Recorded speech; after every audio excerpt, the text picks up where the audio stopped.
Welcome the our channel. Today we how to activate Oxygen Channel streaming app. Quick setup step by step clearly. To activate the Oxygen Channel streaming app, begin by downloading the app from your device's app store.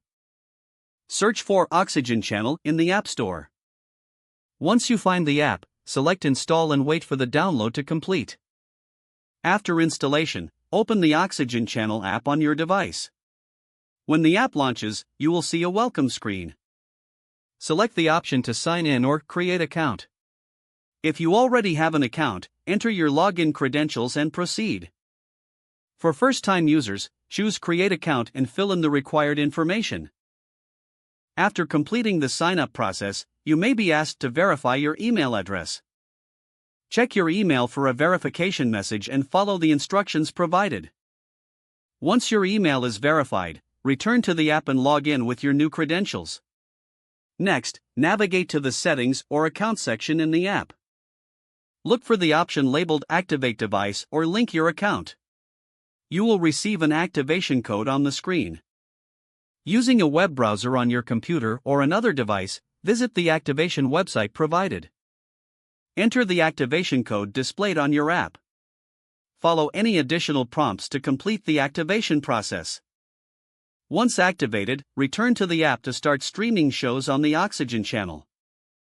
Enjoy your viewing experience on the Oxygen Channel streaming app.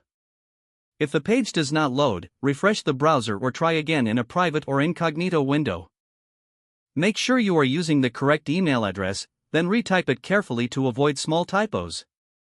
If your password is not accepted, use the reset option and create a new strong password you can remember. Check your spam folder for verification or security emails, then complete any requested confirmation steps. Enable two-factor authentication if available to improve account security and reduce unauthorized access risk. After signing in, review your profile details so your contact information and settings are accurate and current.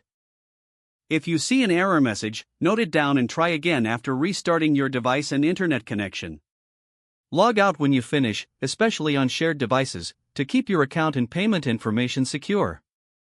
If the page does not load, refresh the browser or try again in a private or incognito window. Make sure you are using the correct email address, then retype it carefully to avoid small typos. If your password is not accepted, use the reset option and create a new strong password you can remember. Don't forget to like this video and subscribe to our channel for more step-by-step tech guides.